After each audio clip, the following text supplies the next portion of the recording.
नमस्कार साथियों, बंटी क्लासेस में आप सभी का स्वागत है। तो 804 पेपर यानी कि भाषा बोध एवं प्रारंभिक भाषा विकास के वस्तुनिष्ठ प्रश्न की क्लास स्टार्ट कर रहे हैं। एमपी डीएलएड मुख्य परीक्षा 2026 प्रथम वर्ष। तो आज ही क्लास में हम एमसीक्यू कराएंगे आपके, यानी कि आपका जो सब्जेक्ट है 804 वाला ये 25 अंक का होता है। 25 अंक का आपका पेपर रहेगा पूरा। इसमें पास होने के लिए आपको 9 या 10 नंबर लाने होते हैं, ठीक है। 10 नंबर यानी 40% आपको लाने होंगे। और इसमें 5 नंबर के मात्र एमसीक्यू रहते हैं, यानी 5 क्वेश्चन आएंगे एक नंबर के क्वेश्चन में, एक नंबर के। तो 5 नंबर के 5 एमसीक्यू आएंगे आपके इसमें। तो सही विकल्प आपको चुनना है उनमें से। और परीक्षा में पूछे जाने वाले महत्वपूर्ण प्रश्नों की बात कराएंगे, जो यहीं से आज ही क्लास से बहुत सारे क्वेश्चन आपको देखने को मिलेंगे।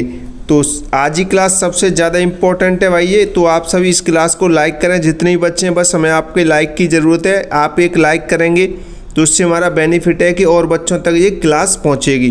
तो आपकी वजह से और बच्चे भी इस क्लास को देख पाएंगे, तो आपके लिए ये बहुत बड़ी बात है। तो आप अपना एक लाइक करें, एक प्यारी सी कमेंट करें कि आप भी किसी का भला करना चाहते हैं हमारे साथ साथ। तो और बच्चों तक ये क्लास तभी पहुंचेगी जब आप इसे लाइक करेंगे और प्यारी प्यारी सी इसमें कमेंट करेंगे। तो बस आप सभी से यही है कि आप इसमें कमेंट करें अच्छी सी प्यारी सी, और इस क्लास को लाइक करें और शेयर करें सभी जगह। और अपने सेंटर पर भी बताएं बच्चों को, जो भी आपके अगली बगली बैठते हैं उनसे बोलो कि बंटी क्लासेस पे अच्छा और इम्पोर्टेंट कंटेंट कराया जा रहा है एमपी डीएलएड का, उसे पढ़ो, ठीक है। इंपॉर्टेंट क्वेश्चन आंसर पढ़ो। यहाँ पे एक छोटी सी इन्फॉर्मेशन और देना चाहूँगा।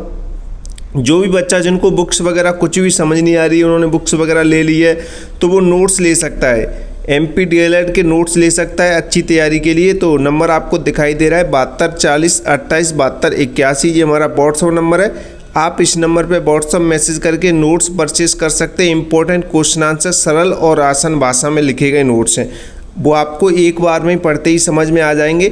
आपको बार बार पढ़ने की ज़रूरत नहीं होगी। कम समय में आप अच्छी तैयारी करना चाहते हैं तो आप नोट्स पढ़ें बंटी क्लासेस के। सभी इंपॉर्टेंट आप सब जानते ही, अगर आप रेगुलर क्लासेस देख रहे हैं और जिन स्टूडेंट ने नोट्स ले रखे हैं उनको तो पता ही है कि सबसे ज़्यादा जो क्वेश्चन आ रहे हैं पेपर में वो हमारे नोट्स से ही आ रहे हैं। तो आप भी अपना स्कोर अच्छा करना चाहते हैं, अच्छी तैयारी करना चाहते हैं, अपना टाइम वेस्ट नहीं करना चाहते हैं, तो बंटी क्लासेस के नोट्स परचेस कर लो। ये क्लासेस पीडीएफ भी आपको नोट्स के साथ ही मिलती रहेंगी। तो आप जल्दी से जाओ और बंटी क्लासेस नंबर पे व्हाट्सअप करो और नोट्स परचेस कर लो, ठीक है। तो चलिए क्लास स्टार्ट करते हैं। बस आप इस क्लास को लाइक कर दें ईमानदारी से, जिन बच्चों ने लाइक नहीं किया है, और चैनल को सब्सक्राइब कर लें और शेयर भी कर देना। तो पहला क्वेश्चन हमारा कि अर्थ के आधार पर शब्द के भेद हैं। तो अर्थ के आधार पर आपको शब्द के भेद बताने हैं। तो अर्थ के आधार पर शब्द के 3 भेद होते हैं, वाचन शब्द, लक्षक शब्द, व्यंजक शब्द। तो उपरोक्त सभी इसका राइट आंसर हो जाएगा। अब इसको व्याख्या से समझेंगे। मैं आपको हर एक क्वेश्चन की व्याख्या बताऊंगा ताकि लिखने वाले क्वेश्चन भी यहाँ से बने तो आप उनको कर सकते हो, ठीक है। तो अर्थ के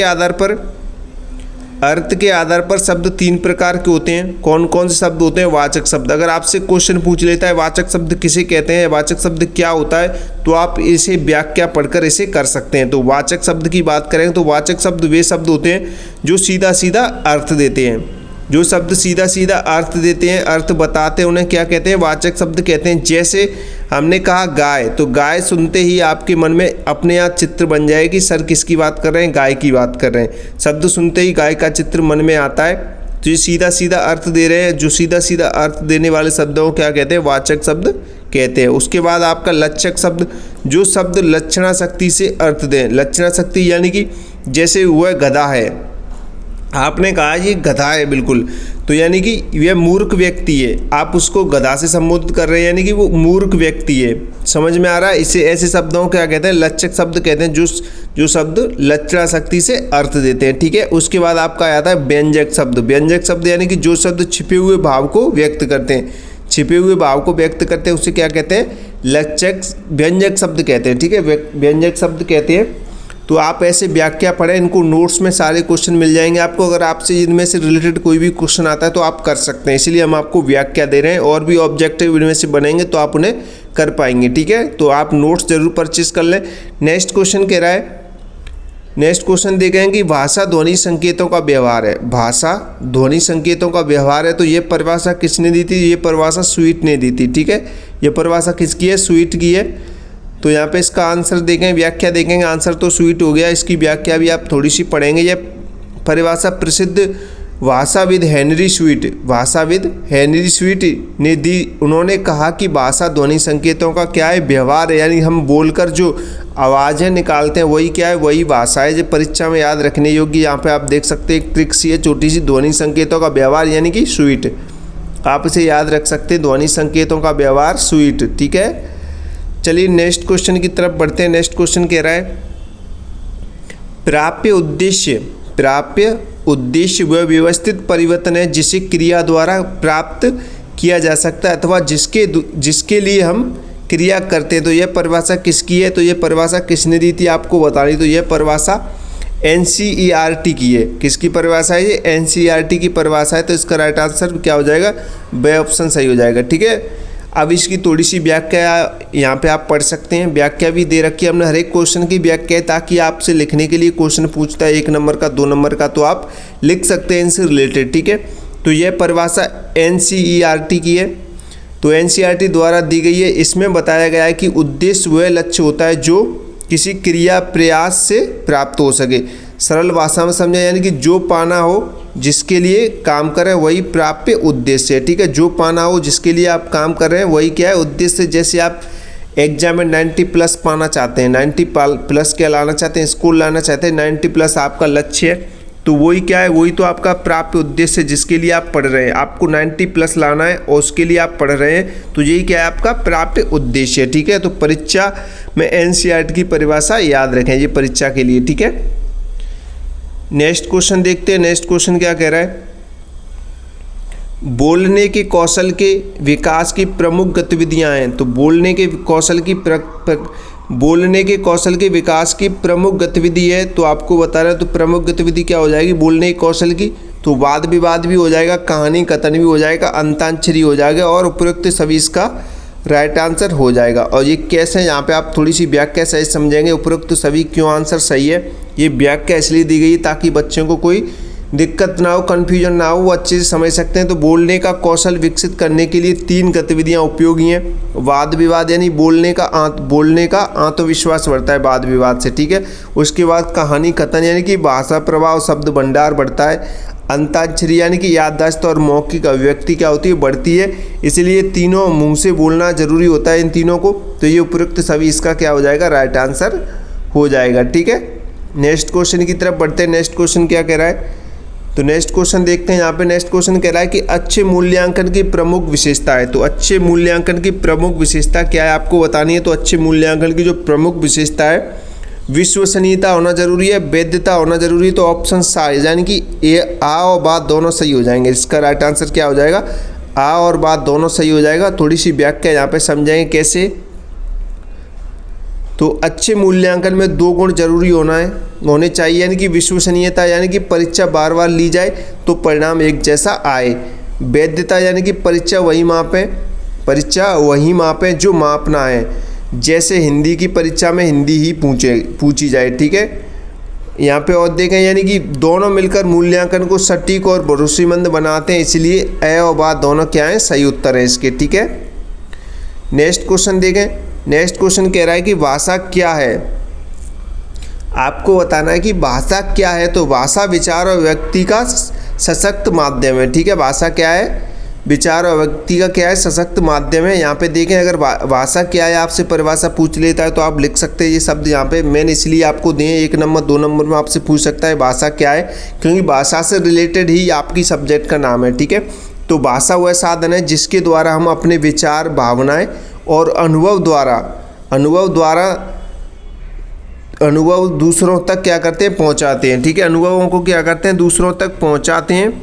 और सरल शब्दों में समझें, जो मन में है उसे बोलकर या लिखकर दूसरों को बताना ही भाषा है। या आप परिभाषा लिख सकते हैं, जो मन में है उसे बोलकर या लिखकर दूसरों को बताना ही क्या है, भाषा है। इसलिए भाषा को विचार और व्यक्ति का सशक्त माध्यम कहा जाता है। यानी कि आप अपने विचारों, अपनी भावनाओं और अपने अनुभवों को दूसरे के साथ शेयर कर पाते हैं, तो वो क्या है, भाषा है। आप उसे बोलकर ही तो आप कर पाएंगे शेयर, किसी को साथ साझा कर पाएंगे, तो वो क्या है, भाषा है। आप इसे अपने शब्दों में लिख सकते हैं, आप इसे और अच्छे तरीके से समझ सकते हैं व्याख्या की सहायता से।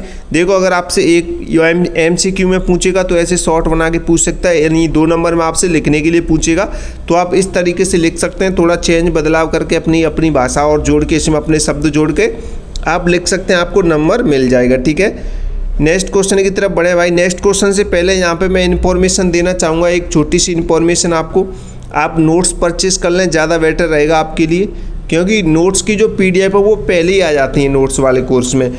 आपकी क्लासेस क्या है बाद में रिकॉर्ड होती हैं, फिर उसके बाद यूट्यूब पे आ पाती हैं, तो आपका टाइम ना ख़राब हो, आप नोट्स वाली PDF आप पहले ही पढ़ लोगे, तो उसके बाद आप क्लास देखोगे तो आपका रिवीजन हो जाएगा। तो इसलिए आपको नोट्स परचेस कर लेने चाहिए, थोड़े से पैसे खर्च कर लो, अच्छा रहेगा। आप DLED में 1 लाख प्लस रुपये खर्च कर रहे हैं काफ़ी बच्चे, तो वो थोड़ा अपनी तैयारी में भी खर्च कर ले। आपको पता ही चल गया कि बंटी क्लासेस से कितने इंपॉर्टेंट क्वेश्चन आंसर हम कराते हैं, तो कितने आपके पेपर में आपको मिल रहे हैं जिन्हें पढ़कर आप लिख पा रहे हैं। तो आप पूरा कोर्स अच्छे से पढ़कर पेपर देंगे तो आपका एक भी क्वेश्चन बाहर नहीं जाएगा नोट्स से। ठीक है, तो आप अच्छी तैयारी के लिए आप नोट्स परचेस कर सकते हैं। ऑल सब्जेक्ट नोट्स पे थोड़े पैसे कम कर दिए हमने, क्योंकि आपकी परीक्षाएं क्या है वो हो रही हैं, इसलिए पेपर जैसे आपके लगते जा रहे हैं तो हम बाकी के पेपर्स के पैसे कम करते जा रहे हैं। ठीक है, सब्जेक्ट के, तो आपको थोड़े कम पैसे में आपको नोट्स उपलब्ध करा दिए जाएंगे। तो चलिए नेक्स्ट क्वेश्चन देखते हैं। नेक्स्ट क्वेश्चन कह रहा है वर्गों के समूह को कहते हैं, जो वर्गों का समूह होता है उससे क्या कहते हैं, वर्णमाला कहते हैं। वर्गों के समूह को क्या कहते हैं, वर्णमाला कहते हैं। तो यहाँ पे व्याख्या सहित समझेंगे कि वर्णमाला किसे कहते हैं। तो हिंदी में वर्ण भाषा की सबसे छोटी इकाई होती है। देखो एक क्वेश्चन यहीं से बन जाता है आपका, अगर आपसे क्वेश्चन पूछ लेता है कि हिंदी भाषा में सबसे छोटी इकाई होती है, तो भाषा की सबसे जो छोटी इकाई होती है वो वर्ण होती है। ठीक है, हिंदी में वर्ण भाषा की सबसे छोटी इकाई होती है। एक क्वेश्चन आपका यहीं से तैयार हो जाता है अगर आपसे पूछता है तो। ठीक है, जब सभी वर्णों को एक क्रम में लिखा जाता है तो उसे वर्णमाला कहते हैं। ठीक है, ये वर्णमाला की आपकी परिभाषा हो जाती है। अगर आपसे पूछा जाता है कि वर्णमाला किसे कहते हैं तो आप ये परिभाषा भी लिख सकते हैं, जैसे अ आ ई ई और क ख ग मिलकर वर्णमाला बनाते हैं। परीक्षा में याद रखें, वर्गों का समूह वर्णमाला होता है। ठीक है, वर्गों का समूह क्या होता है, वर्णमाला होता है। ये सभी क्या है, इंपॉर्टेंट क्वेश्चन आंसर हैं जो हम आपको करा रहे हैं। ये आपके सब्जेक्टिव ऑब्जेक्टिव सब में काम आएंगे। ठीक है, इसलिए हम आपके लिए व्याख्या लेके आए हैं। सारे के सारे इंपॉर्टेंट क्वेश्चन आंसर हैं, इंपॉर्टेंट करा रहे हैं, बड़ी मेहनत से आपके लिए तैयार करते हैं इंपॉर्टेंट क्वेश्चन आंसर। तो आप इस क्लास को लाइक कर दो, हमें बस ज़्यादा कुछ नहीं चाहिए, आपका एक लाइक, प्यारी सी कमेंट, ताकि और बच्चों तक ये क्लासेस पहुँचे। ठीक है, और इम्पोर्टेंट जानकारी के लिए आप हमारे टेलीग्राम इंस्टाग्राम ज्वाइन कर लें ज़रूर, लिंक आपको नीचे डिस्क्रिप्शन में मिल जाएगी। ठीक है, जो बच्चे टेलीग्राम इंस्टाग्राम नहीं चलाते वो व्हाट्सअप ग्रुप ज्वाइन कर लें हर एक अपडेट्स के लिए। तो नेक्स्ट क्वेश्चन देखते हैं। नेक्स्ट क्वेश्चन कह रहा है कि भाषा शिक्षण का उद्देश्य है।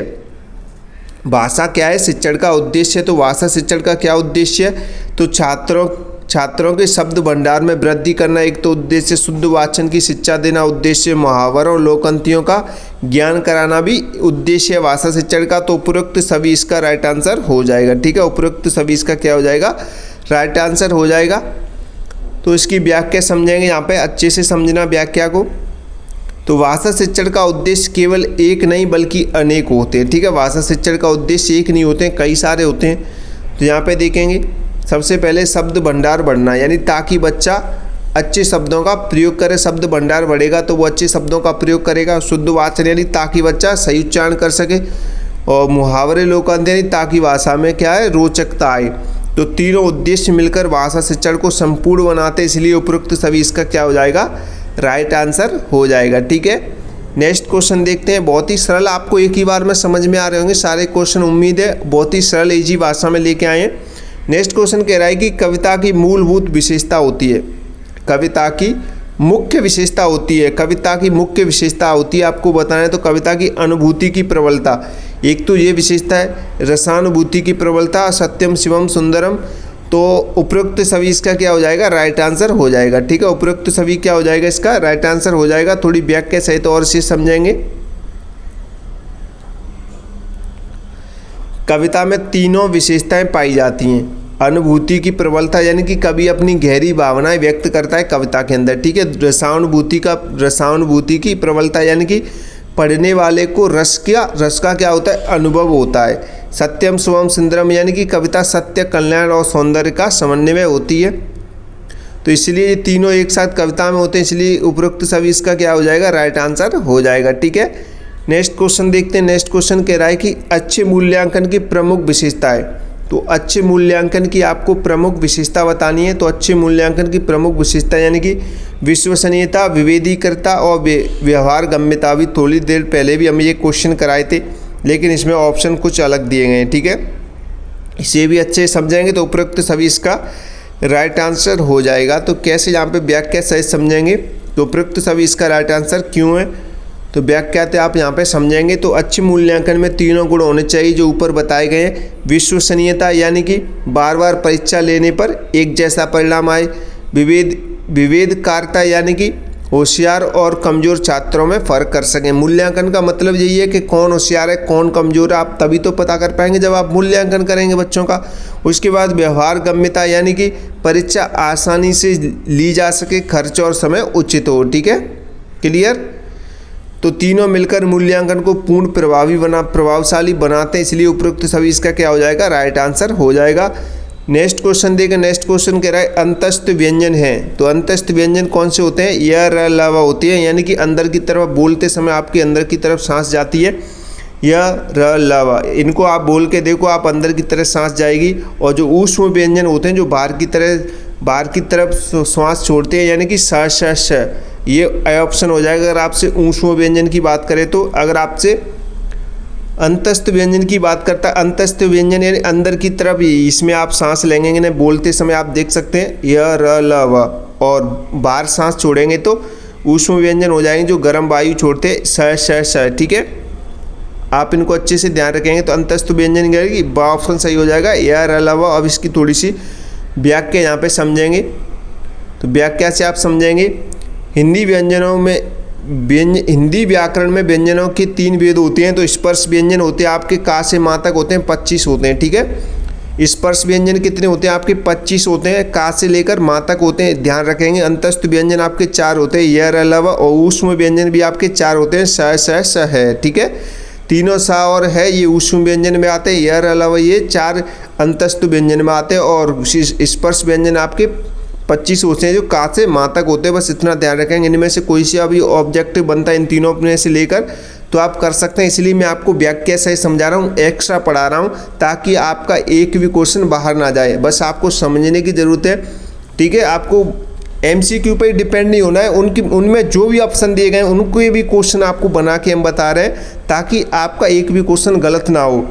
तो अंतस्थ का अर्थ है बीच में स्थित, ये स्वर और व्यंजन के बीच की ध्वनियाँ परीक्षा में याद रखें। अंतस्थ व्यंजन कौन से होते हैं, य र ल व होते हैं। ठीक है, क्लियर।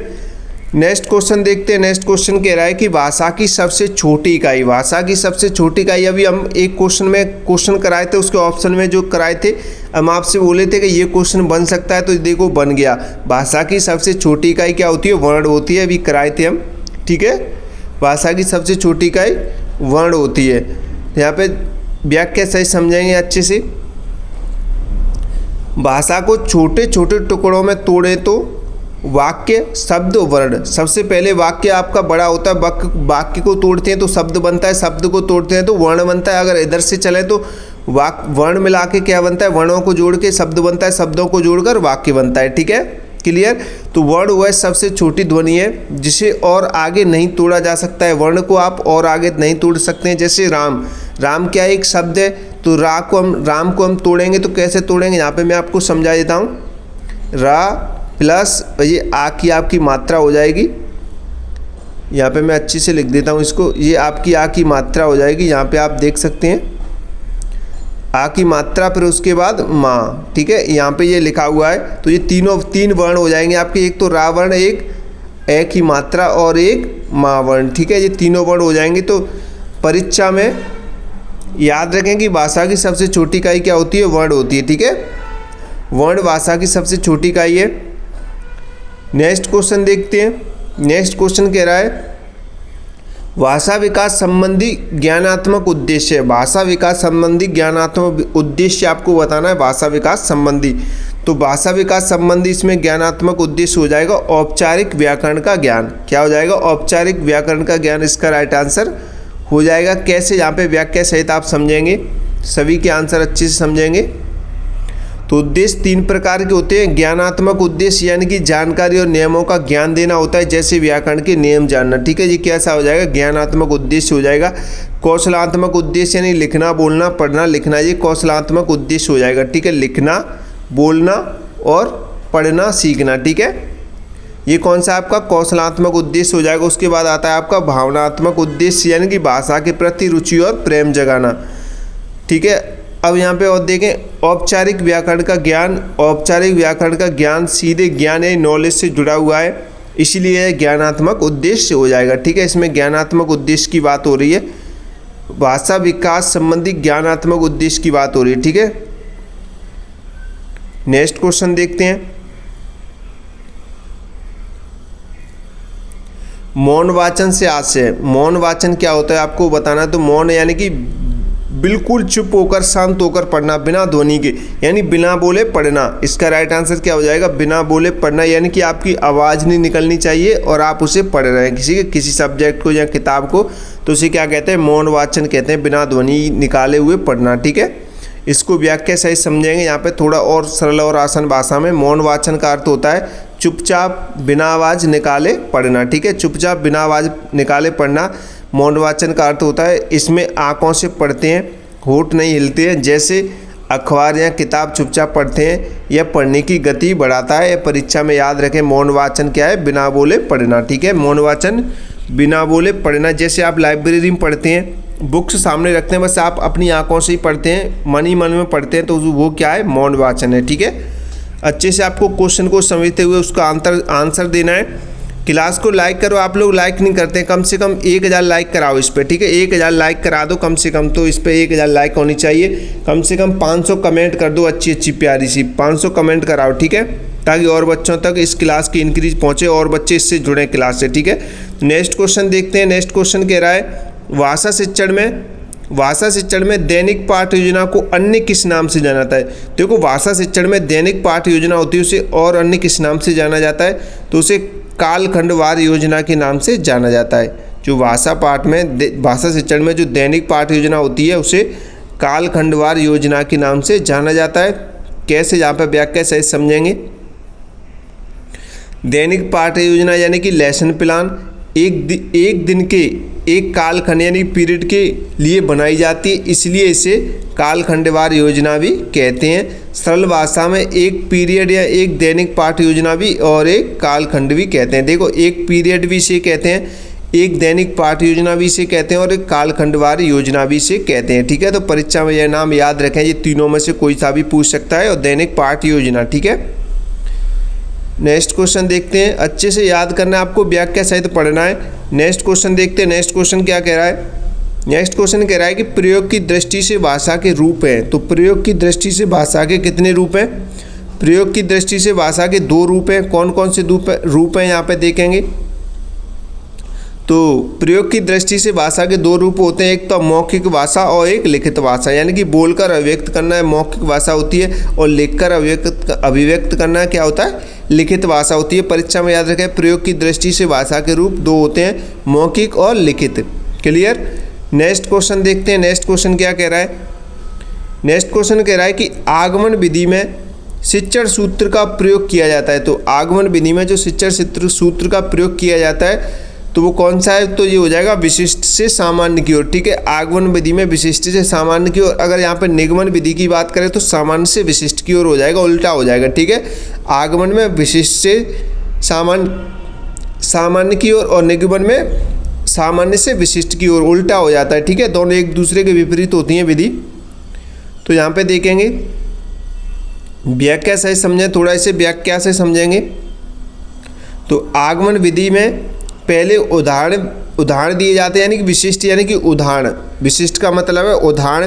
पहले क्या दिया जाता है, उदाहरण दिए जाते हैं, उदाहरणों से नियम निकाले जाते हैं। ठीक है, उदाहरण देकर ही नियम निकाले जाते हैं। तो विशिष्ट से सामान्य की ओर जाया जाता है, इसको क्या कहते हैं, आगमन विधि। जैसे पहले वाक्य दिखाए जाएं, फिर व्याकरण का नियम बताया जाए। ठीक है, आपको व्याकरण का वाक्य लिख दिया, फिर आपको व्याकरण के नियम बता रहे हैं वाक्य लिखकर।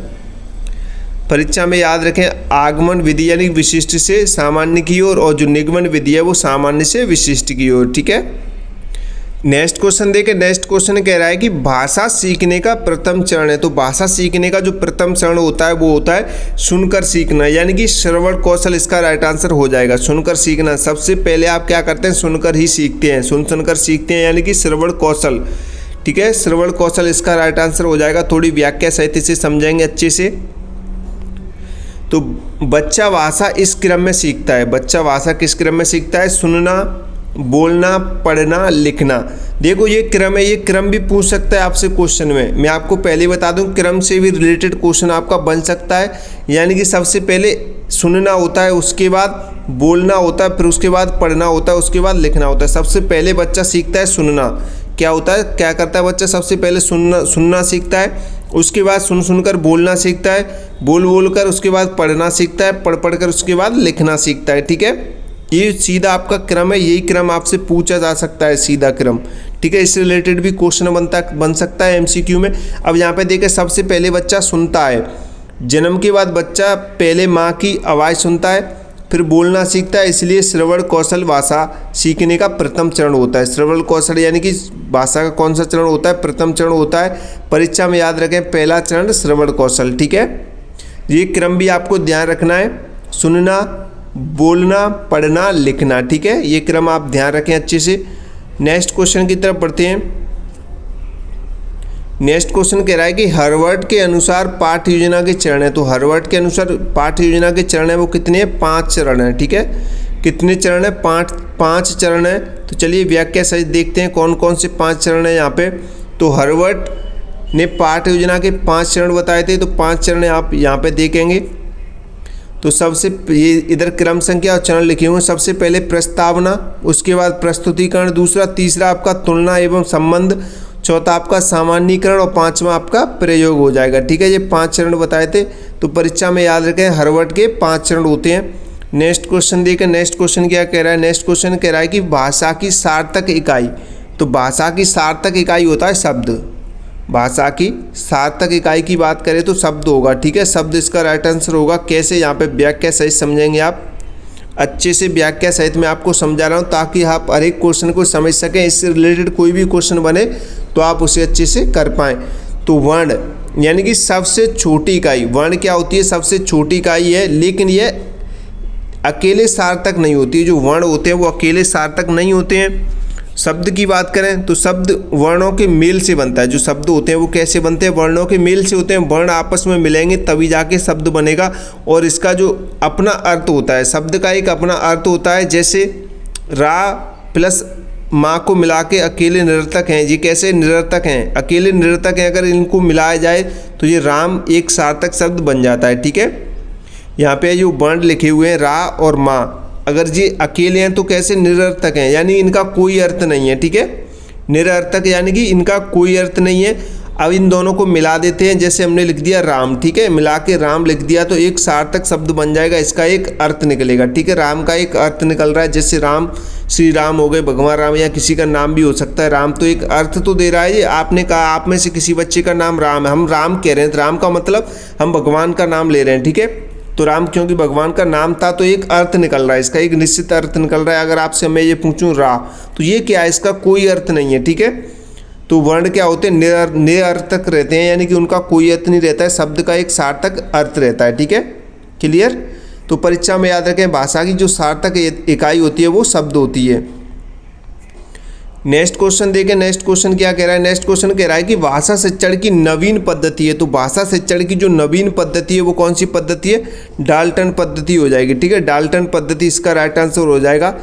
निगमन और आगमन ये तो पुरानी पद्धति हैं, और डाल्टन पद्धति क्या हो जाएगी? नई पद्धति है। ठीक है, नई नवीन पद्धति की बात चल रही है, तो नवीन पद्धति कौन सी है? डाल्टन पद्धति। अब इसकी व्याख्या देखेंगे, यहाँ पे व्याख्या सहित समझेंगे आप। तो आगमन विधि के बारे में पूछता है तो उदाहरण से नेम की ओर बढ़ते हैं। इसमें अभी थोड़ी देर पहले कराए थे हम, विशिष्ट से सामान्य की ओर, यानी कि उदाहरण से नेम की ओर जाना होता है। यह एक पुरानी विधि है। ठीक है, और निगमन विधि इसी का उल्टा होता है, यानी कि नेम से उदाहरण की तरफ जाते हैं, यानी सामान्य से विशिष्ट की ओर। ठीक है, इनमें से क्वेश्चन बन सकता है तो आप इन्हें लिख सकते हैं। देखो आप इन्हें अच्छे से पढ़ें तो इनमें से कोई सा भी क्वेश्चन बनेगा तो आप करके आ सकते हैं। ये भी एक पुरानी विधि है। निगमन और आगमन दोनों पुरानी विधि हैं, लेकिन डाल्टन विधि की बात करें तो ये एक आधुनिक और नवीन विधि है जिसमें बच्चे अपनी गति और रुचि से स्वतंत्र रूप से सीखते हैं। शिक्षक केवल मार्गदर्शक होता है इसमें डाल्टन विधि में। ठीक है, क्लियर। लिखने के लिए बोले तब भी आप लिख सकते हैं। परीक्षा में याद रखें नवीन पद्धति, डाल्टन पद्धति। ठीक है, नवीन पद्धति कौन सी है? डाल्टन पद्धति। क्लियर। तो आप नोट्स परचेज कर लें। जो भी बच्चा नोट्स लेना चाहता है, मैं आपको और बता दूं, नोट्स से बहुत बेनिफिट होगा आपको। अच्छे आप क्वेश्चन पढ़ सकते हैं, नोट्स इंपॉर्टेंट पढ़ सकते हैं, क्लास देखकर आप रिवीजन कर सकते हैं। तो आप अच्छे से नोट्स परचेज कर लें और क्लास को लाइक कर दें। जिन स्टूडेंट ने अभी क्लास को लाइक नहीं किया, आपके बहुत कम लाइक आ रहे हैं, तो आपसे इतना ही है कि आप लाइक करें, एक प्यारी सी कमेंट करें, बस आप इतना कर सकते हैं हमारे लिए। हम आपके लिए इतना मेहनत कर रहे हैं, तो और बच्चों तक शेयर करें इसे। जो भी बच्चे आपकी जानकारी के हों, आपकी क्लास के हों, जो भी हों, आप उन्हें शेयर करें इन क्लासेस को। ठीक है, ताकि उनका भी भला हो सके आपके साथ साथ। यानी अच्छा करने से अच्छा ही होता है, बस इतना ध्यान रखें। आप किसी का अच्छा करेंगे तो आप भी परीक्षा में अच्छे नंबर से पास होंगे। ठीक है, तो सभी बच्चों को शेयर करें। नेक्स्ट क्वेश्चन कह रहा है, नेक्स्ट क्वेश्चन देखते हैं कि श्रवण कौशल विकास की विधि है। श्रवण कौशल विकास की विधि है तो सस्वर वाचन भी रहेगा, भाषण विधि भी रहेगा, श्रुतलेख विधि भी रहेगा। उपयुक्त सभी इसका राइट आंसर हो जाएगा। श्रवण कौशल विकास में उपयुक्त सभी इसके राइट आंसर हो जाएंगे। कैसे? चलिए व्याख्या सहित समझते हैं। तो श्रवण कौशल यानी कि सुनने की क्षमता। श्रवण कौशल क्या है? यानी कि सुनने की क्षमता विकसित करने के लिए तीनों विधियाँ उपयोग होती हैं। यानी कि सस्वर वाचन यानी कि जोर से पढ़ा जाता है। सस्वर वाचन में क्या होता है? जोर से पढ़ा जाता है, सुनने का अभ्यास होता है। अगर आप जोर से पढ़ोगे तो आपका सुनने का क्या होगा? अभ्यास होगा। जोर से पढ़ना यानी कि सस्वर वाचन विधि में क्या होता है? जोर से पढ़ा जाता है। और भाषण विधि यानी कि भाषण ध्यान से सुनना पड़ता है। ठीक है, अगर कोई भाषण दे रहा है भाषण विधि में, तो वो आपको सुनना पड़ेगा। जैसे शिक्षक आपको क्लास में लेक्चर देते हैं, भाषण देते हैं, तो आप उसे ध्यान से सुनते हैं। ठीक है। तीसरा आपका श्रुतलेख यानी कि सुनकर लिखना, यानी कि बोला हुआ सुनकर लिखना। नहीं शिक्षक आपसे बोल रहा है, क्या कोई पाठ आपको दे रहा है, वो बोल रहा है और आपसे लिखवा रहा है, तो ये क्या हो जाएगा? श्रुतलेख विधि हो जाएगी, यानी सुनकर लिखना। ठीक है, तो ये तीनों विधियाँ जो आपकी सस्वर वाचन विधि, भाषण विधि, श्रुतलेख विधि, जो कानों से सुनना जरूरी होता है इन विधियों को, तो इसलिए उपयुक्त सभी इसका क्या हो जाएगा? राइट आंसर हो जाएगा। ठीक है, तीनों विधियों को कान से सुनकर ही उपयोग किया जाता है, तो उपयुक्त सभी इसका राइट आंसर हो जाएगा। क्वेश्चन क्या कह रहा था हमारा? श्रवण कौशल विकास में तीनों विधियां काम की हैं। ठीक है, नेक्स्ट क्वेश्चन देखते हैं। नेक्स्ट क्वेश्चन क्या कह रहा है? सतत मूल्यांकन का क्षेत्र है। सतत मूल्यांकन का क्षेत्र यानी कि छात्र की अभिरुचि होनी चाहिए, छात्र की सृजनात्मकता, तो इसका राइट आंसर से हो जाएगा ए व दोनों। ठीक है, सतत मूल्यांकन में छात्र की अभिरुचि और छात्र की सृजनात्मकता होनी चाहिए। ठीक है, यहाँ पे देखें व्याख्या सहित समझेंगे अच्छे से। सतत मूल्यांकन यानी कि केवल लिखित परीक्षा तक सीमित नहीं होता है। सतत मूल्यांकन क्या होता है? वो लिखित परीक्षा तक सीमित नहीं होता है। इसमें छात्र की अभिरुचि यानी कि बच्चे की रुचि और लगन को परखा जाता है।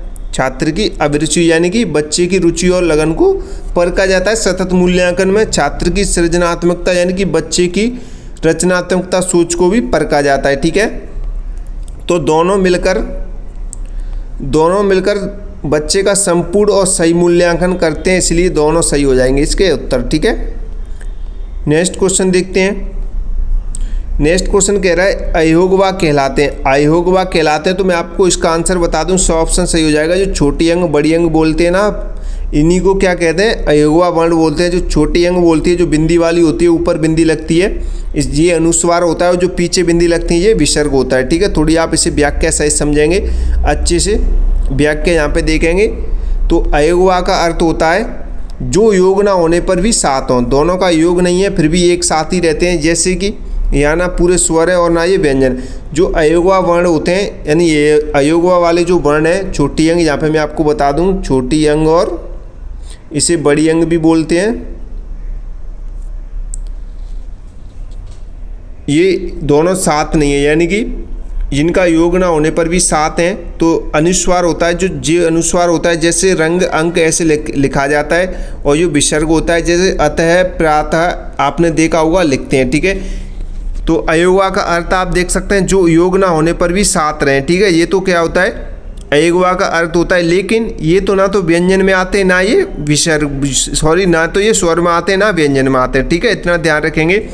ये दोनों स्वरों के बाद और व्यंजन से पहले लिखे जाते हैं। परीक्षा में याद रखें अयोगवा होते हैं, कौन कौन से होते हैं, अंग और बड़ी अंग, छोटी अंग और बड़ी अंग, ऐसे ध्यान रखें। इसे अनुस्वार बोलते हैं और इसे विसर्ग बोलते हैं। ठीक है, समझ में आ गया होगा उम्मीद है।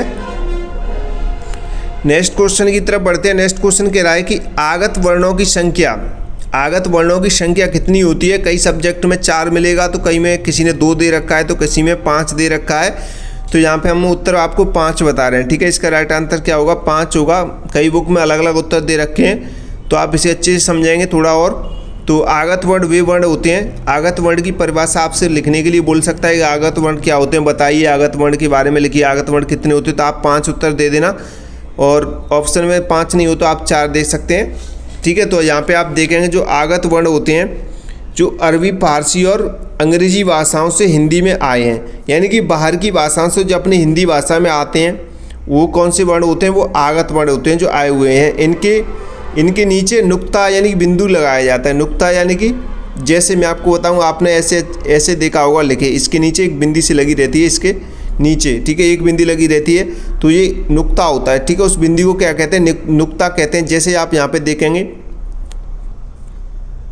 आप यहाँ पे जैसे क्रम संख्या और वर्ण देखें, उदाहरण देखें, जो कि आप यहाँ पे देख सकते हैं। ये आपको का लग रहा है, इसके नीचे एक नुक्ता लगा, एक बिंदी सी लगी हुई है, तो आप देख सकते हैं कलम, किला, ये खा यानी कि खबर, खत, गलत, गरीब, जमीन, जरूर और फर्ज, फ़ायदा, तो आप देख सकते हैं। तो परीक्षा में याद रखें जो आगत वर्ण होते हैं वो 5 होते हैं। कौन कौन से होते हैं वो आप यहाँ पे देख सकते हैं, इन्हें अच्छे से समझ सकते हैं। ठीक है, नेक्स्ट क्वेश्चन की तरफ बढ़े। नेक्स्ट क्वेश्चन क्या कह रहा है, तो नेक्स्ट क्वेश्चन देखते हैं कि कच्चा कच्च में भाषा का कार्य है। तो कच्चा कच्च में भाषा का क्या कार्य होता है आपको बताना है। ठीक है, कच्चा के अंदर भाषा का कार्य आपको लिखना है, यानी कि संप्रेषण में उपयोग होता है। कच्चा कच्च में चर्चा में उपयोग है। लिखित कार्य में भाषा का उपयोग है। उपयुक्त सभी इसका क्या हो जाएगा, राइट आंसर हो जाएगा। उपयुक्त सभी क्या हो जाएगा, राइट आंसर हो जाएगा। तो यहाँ पे व्याख्या सही समझेंगे कैसे। कच्चा में भाषा के 3 कार्य होते हैं, जैसे संप्रेषण होता है, यानी शिक्षक और छात्र आपस में बातचीत करते हैं। चर्चा यानी कच्चा में विषय पर बहुत बहस होती है, चर्चा होती है।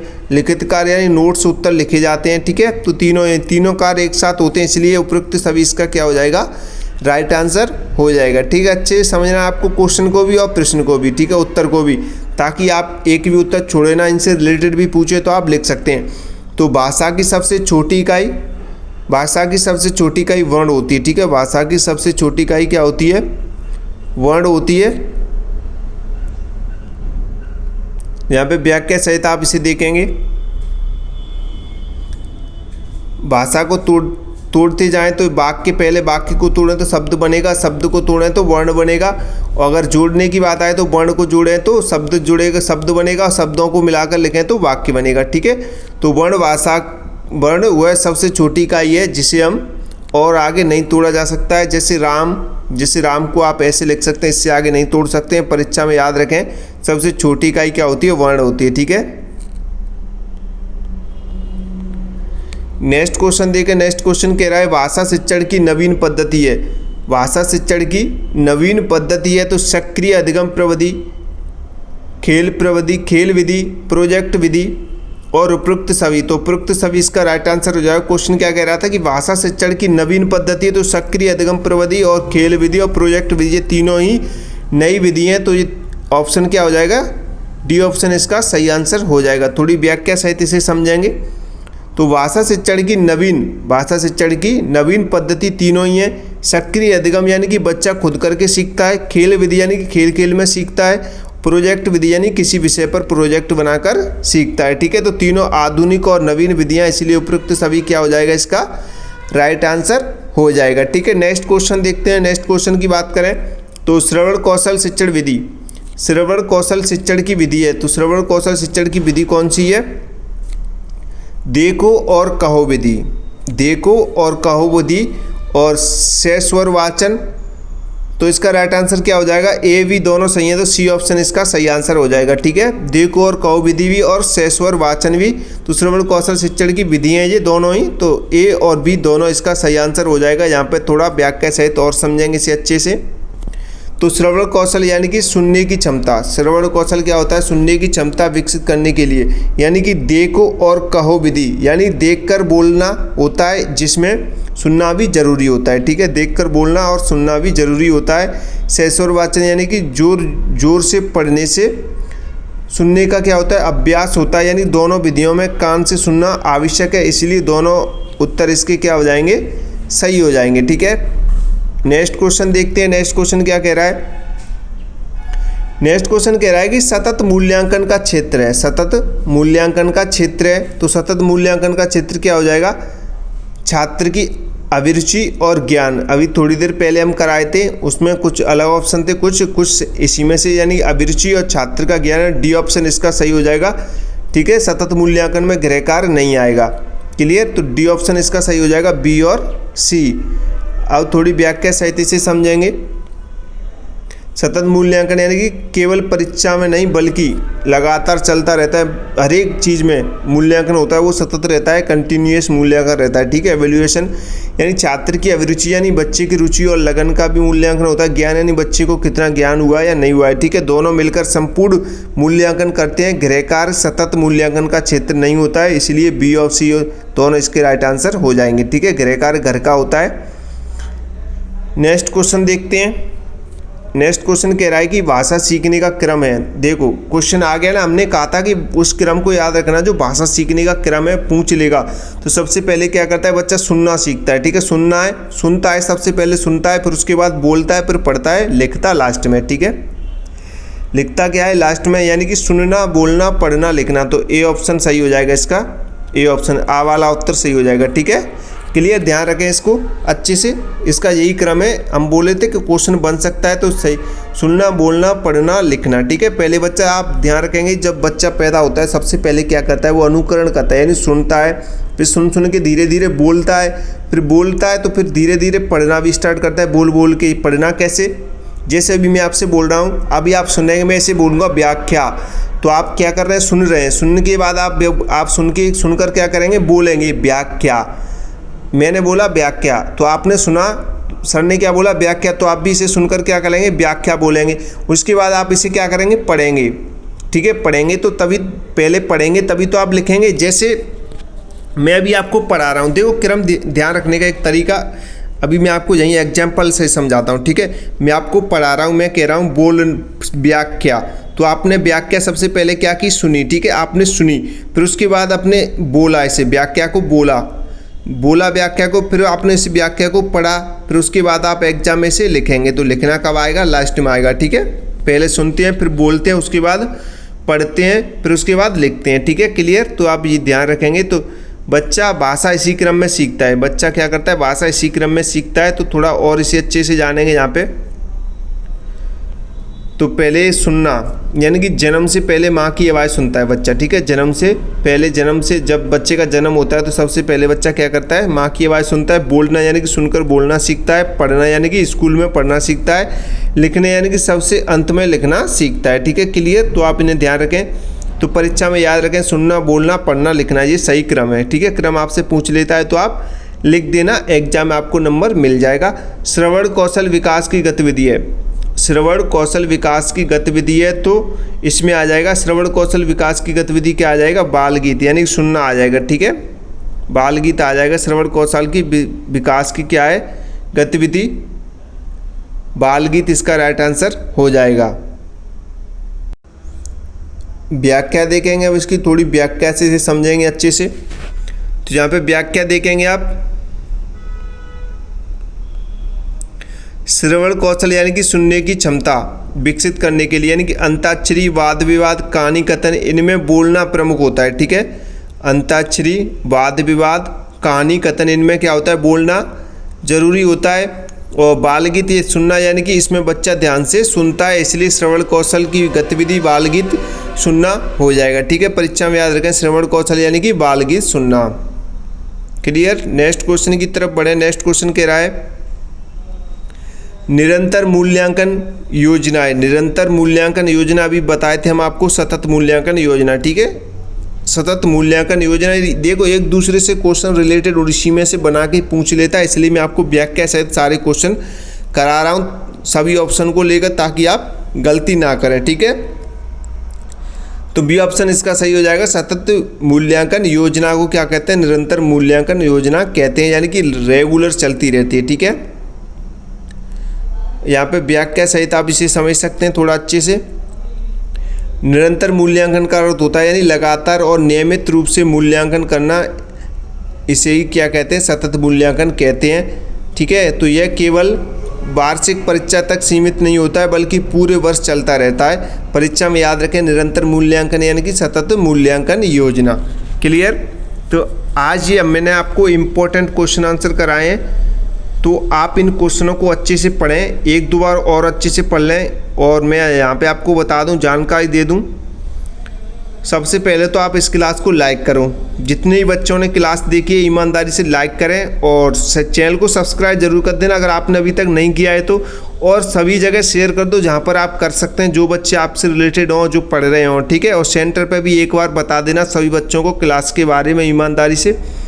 तो आप अपनी तैयारी बेहतर करना चाहते हैं तो आप नोट्स परचेज कर लें, सबसे बेस्ट ऑप्शन रहता है नोट्स का। आप नोट्स को कम समय में पढ़ सकते हैं और अच्छे से पढ़ सकते हैं। ठीक है, नोट्स पढ़ सकते हैं, उसके बाद आप क्लासेस देखोगे तो आपका रिवीजन भी हो जाएगा। इसलिए थोड़े से पैसे खर्च करें और नोट्स परचेज कर लें। ठीक है, नोट्स परचेज कर लें। नोट्स के हमने थोड़े पैसे कम कर दिए हैं, आपके जैसे पेपर होते जा रहे हैं हम नोट्स के पैसे कम करते जा रहे हैं, तो बाकी के जितने भी सब्जेक्ट, ऑल सब्जेक्ट आपकी कम पैसे में मिल जाएंगे। ठीक है, तो आप नोट्स खरीद लें और नोट्स को अच्छे से पढ़ें, उसके बाद क्लासेस देखें। क्लासेस आने में थोड़ा टाइम लगता है, लेकिन फिर भी हम पूरी मेहनत कोशिश के साथ आपके लिए लेके आते हैं क्लास। बस आपसे इतना ही है कि आप इस क्लास को लाइक करें, शेयर करें और चैनल को सब्सक्राइब करें। अपडेट्स के लिए आप टेलीग्राम, इंस्टाग्राम और व्हाट्सएप ग्रुप ज्वाइन कर सकते हैं, लिंक आपको नीचे डिस्क्रिप्शन में मिल जाएगी। ठीक है, तो मिलते हैं अगली नई क्लास में। जय हिंद, जय भारत।